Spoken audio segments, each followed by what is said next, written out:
Itong pangalan na sinulat mo, ikaw ba humingi ng tulong sa kanya o kusa siyang tumulong sa'yo? Humingi po ako ng tulong po. Actually, hindi tulong po yung hiningi ko po sa kanya. Ano hiningi mo? Actually, to be exact, medyo pinagsalitaan ko po siya na hindi maganda. Ano yun? Ano yung hindi magandang pinagsalitaan mo sa kanya?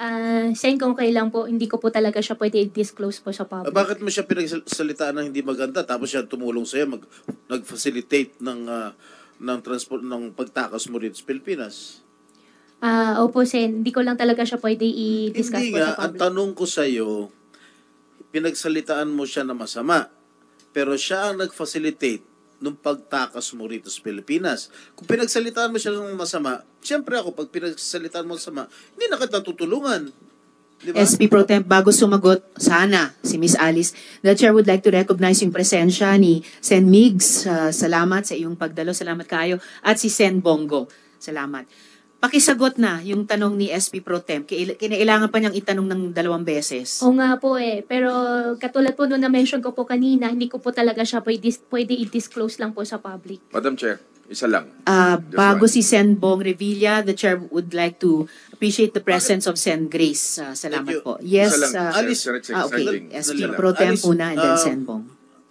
Bakit hindi mo pwedeng i-divulge sa publiko? Ano ba? May sikreto ba kayo? This is just a simple question. No, pinagsalita mo sama, absurd. Para sa akin, it's weird. Tapos, siya pa ang tumulong sa'yo na makatakas sa Pilipinas.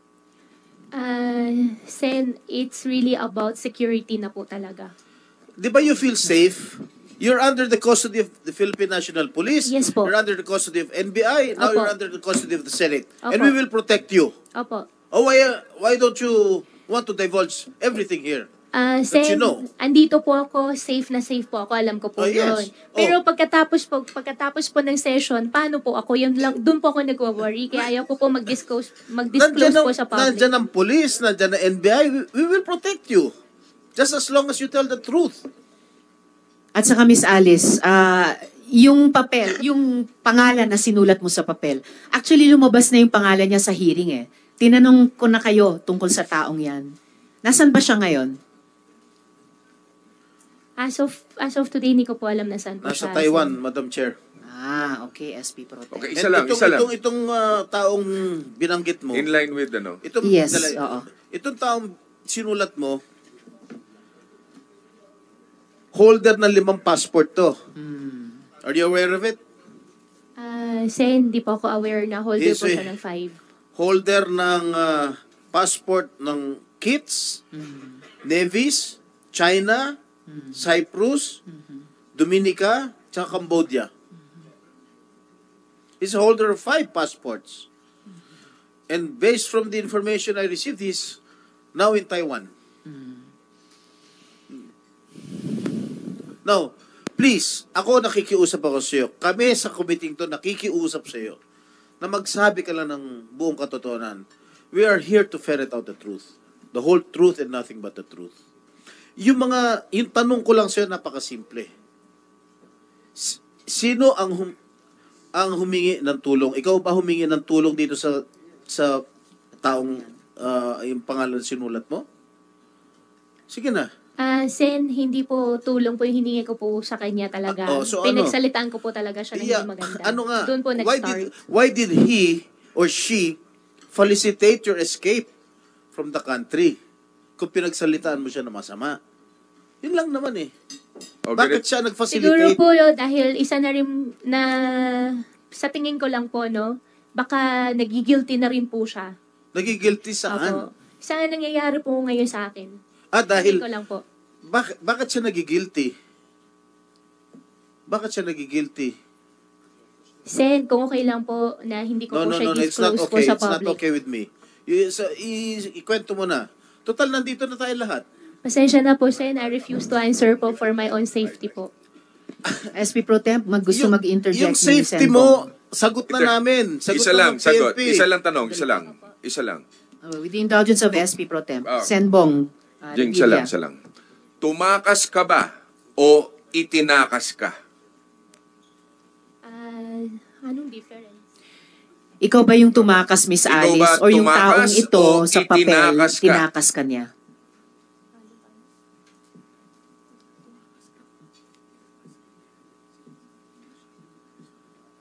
I don't think you need advice of a lawyer to answer that Oo question. nga, Ba't factual kailangan pa? question lang. Napakasimple My God. ng tanong. Sen, siya po nag-initiate po, pero along So, the way po, itinakas ka niya. along the way po, hindi po kami magkasama. Oo nga, oo nga. So, itinakas ka. So nung Hindi ka pag-alis nyo tumakas. sa Magkaiba yate, kasi yan eh. sorry Senbong, quick ano lang. Yes, yes, So ma'am. nung pag-alis nyo sa yate sa Manila, kasama yung taong nakasulat sa papel? Hindi po, hindi po. Hindi Wala po. rin. Opo. Okay. Madam Chair, Sen- ibig sabihin, Madam Chair, itinakas Indulgence of po SP siya. Pro Tem. Is that, I just wanted to clarify, hindi ka tumakas. Itinakas ka nitong tao na ito? Hindi, ang nangyari po dyan, Decision mo ba na umalis o ang taong ito ang nagdesisyong umalis ka? Kasi sabi mo Yes or gusto mo no na lang? sanang umatras. Yes or no lang? Decision mo bang umalis o itong tao na ito ang nagdesisyon para sa'yo umalis? Kaya niya pinacilitate ito. nung una po siya po nagdesisyon po para sa akin. So, nung yun, una. Nung una Tapos po. nung pangalawa, ikaw Ang na rin. pangalawa po, dahil meron po ako ulit ng mga naririnig na babalitaan po, natatakot na po ako din talaga. So ikaw, sinabi mo sa kanya, nagsalita ka ng masama sa kanya. Hindi ka natakot sa kanya noon dahil nagsalita ka ng masama sa kanya. At parang sinasabi mo, nung una siya ang nag-initiate na ikaw Opo. ay tumakas. Hindi ba ito ang mastermind mo? Itong mastermind ng lahat na ito? Amo mo ito? Itong tao na ito? Sen, wala po akong amo. Okay. So, Ikaw ang big boss ng Ikaw lahat ang ng big boss ng Pogo lahat. sa Hindi rin. Bamban? Hindi rin po ako big boss ng Bamban. Ano ka? Kung hindi ikaw ang boss, kung hindi siya ang big boss, anong papel mo, Miss Alice, sa Pogo sa Bamban? You are under oath, ha? At ang dami nang lumabas sa pagdinig na ito. Madam Madam Chairman, doon sa Pogo, sa Bamban, ang participation ko lang po doon ay yung lupa na dati po sa akin. No. We've gone way beyond that na. Madam Sen- Chair, yes, just to Sen put Joel, into the records, no? for the, SP Itong Pro Tem. tao na ito, sabi niya, nung una siya nag-initiate na itakas siya. Pangalawa, Madam Chair, nagalit siya at sabi niya na itong lahat ng nangyayaring ito, parte siya kung bakit nangyayari ito. Inamin niya na yon, Madam Chair. So, ibig sabihin, Madam Chair, itong tao na ito, malaki ang, hindi man niya amo ito, malaki ang participation nito sa mga illegal activities niya, Madam Chair. Just to put that on record. Yes, salamat, Sen Joel. Madam Chair, only one yes, question. SP Pro Tem. Madam Alice, ito bang pangalan na sinulat mo sa papel? Ito ba nagtangka sa buhay mo to? Ito ba yung nagtatangka sa buhay mo? Yeah, nung huli po, hindi po siya exactly, pero meron din po ako nabalitaan. Na siya? Ito sinulat mo? Nung huli na po. Kaya nga, so anong motive? Kung itong taong ito na sinulat mo sa papel, nagtatangka sa buhay mo, bakit siya? Sa umpisa, hindi naman po ganun eh. Oh. Sa umpisa, okay naman po lahat. Oh, ngayon, nung bandang huli, Nung bandang huli lang po. Oh, Nung bandang huli, marami na rin po ako narinig. ano yung mga narinig mo? Sen, I refuse to answer po for my safety po, please. Actually, dahil nasabi mo na sa amin na hindi na kayo good nitong taong ito. And in fact, sagot mo kay SP Pro Temp, isa siya na nagbabanta o parang nagbabanta sa iyo. All the more, dapat sabihin mo yung lahat ng totoong alam mo, ginawa niya. Para yung proteksyon na ibinibigay na ng PNP, maaring ibigay ng NBI, ibinibigay ng Senado, ay yan ang proteksyon mo laban kahit sa taong iyan. Maybe, Madam Chair, you can continue with your questioning. Yes, salamat and after- SP Pro save Tem. time. So by the way, Miss Alice, kinukumpirma mo ba na nung August 14 wala ka na sa Pilipinas kung kailan ninotaryohan yung iyong sinumiteng salaysay? Ma'am, meron na po akong kaso po sa ombudsman. I'm just asking po kung wala ka na ba sa Pilipinas nung August 14? Oo, hindi yan incriminating sa kaso mo sa ombudsman. Tinatanong ko lang, wala ka na ba sa Pilipinas nung August 14?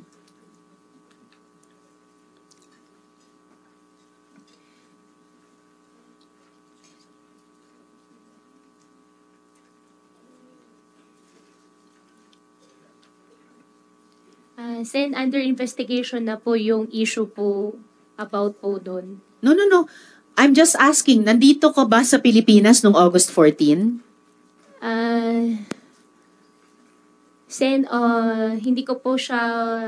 Hindi ko po siya isasagot kasi mayroon na pong kaso po sa akin about it po. Kailan kayo umalis sa yate? Anong petsa? Ah,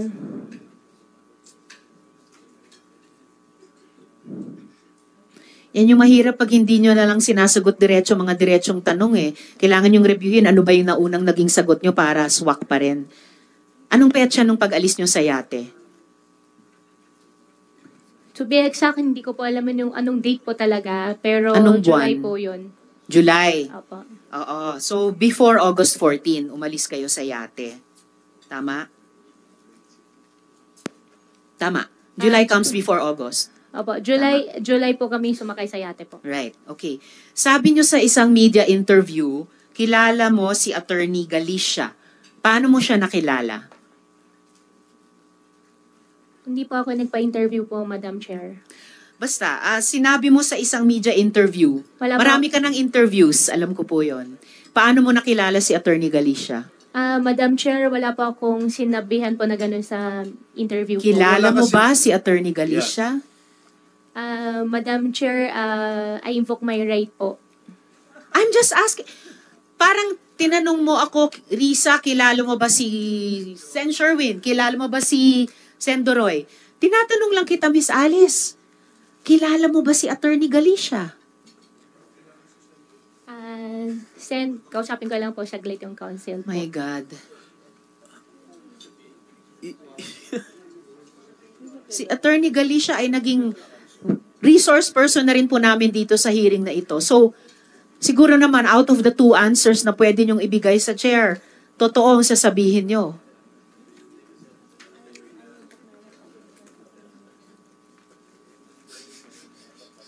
Yes, Miss Alice, kilala niyo ba si Attorney Galicia? Sen, I invoke my right against self-incrimination po. May sinampahan na po sa akin na kaso po doon. Wala pong kaso tungkol sa pagkakilala mo kay Attorney Galicia.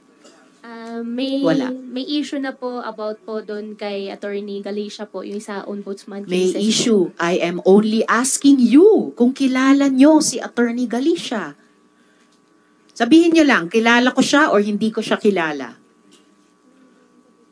I don't think that is an incriminating question, Madam Chair. Yes. Maybe we can even ask the lawyer if that question is incriminating. O, anong case? Ayon, tinatanong ng mga colleagues ko, ano yung case na sinasabi mong incriminatory ang tanong na ito kung kilala mo si Attorney Ombudsman Galicia? po. Ombudsman. Anong kaso sa hindi po pala sa ombudsman? ombudsman, sa DOJ po. Yung kaso sa DOJ on human trafficking? Opo. Wala pong kahit sa mga tanong namin, walang kinalaman ang pagkakilala mo o hindi kay Attorney Galicia sa mga charges ng human trafficking. Pwede ko bang tanungin si Director Santiago, sa pagkaalam po ng NBI, kilala po ba ni Miss Alice si Attorney Galicia? Mayroon pong interview na tinanong siya at sumagot siya na kakilala niya. Okay, salamat Director Santiago. So hindi lang po ako ang nagsasabi from our NBI resource person, no less the director, meron kayong interview, sinabi nyo, kilala nyo si Attorney Galicia. Madam Chair, wala po ako interview po about it po. Okay, Attorney Galicia, any comment? Dun sa interview na nasubaybayan ng NBI, sinabi doon ni Miss Alice na kilala ka niya. Any comment po ba doon? Madam, Yung mic nyo, Attorney. ito po. Madam, allow me, Your Honor, to claim the confidentiality of the executive session. Ang executive session po, gaya ng sinabi na kanina, ay may kinalaman sa national security and public safety. Yung usapin ba na kung kilala kayo o hindi ni Mayor Alice, wala pong kinalaman doon sa pagkaalam ko.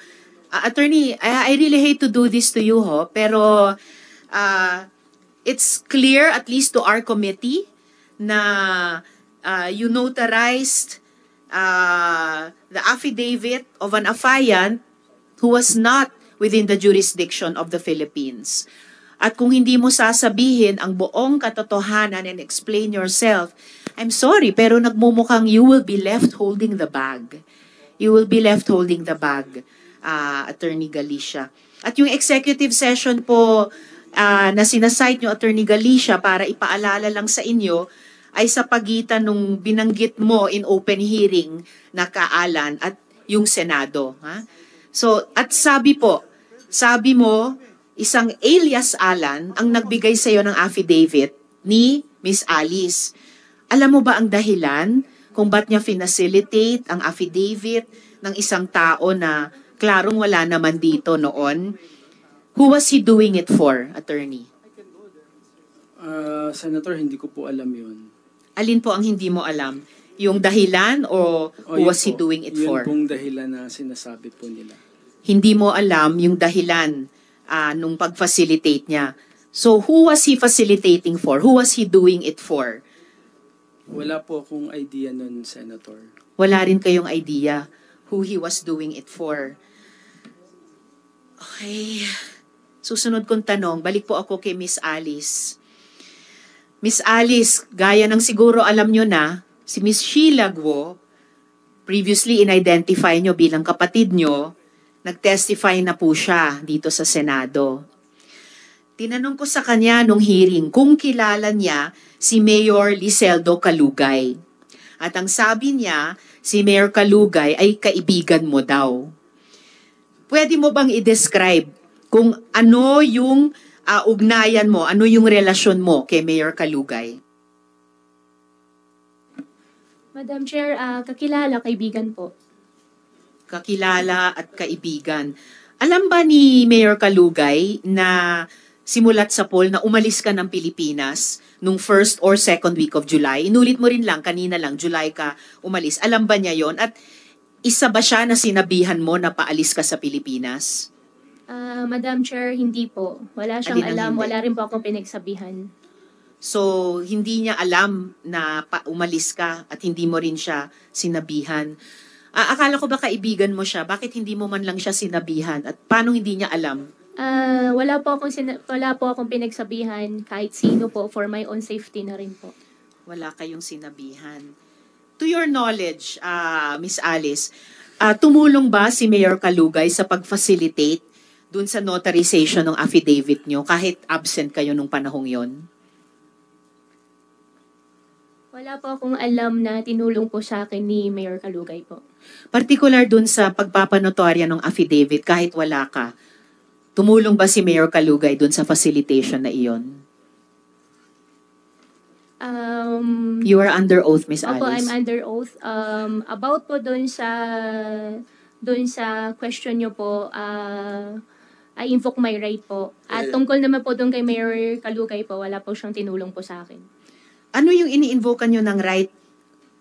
Alin? About po doon sa notary po. Ini-invoke nyo yung right against self-incrimination dun sa tanong na kung nag-facilitate si Mayor Calugay sa notarization? Hindi po. I invoke my right against self-incrimination po about po doon sa notary po dahil po may kaso na po final po sa DOJ.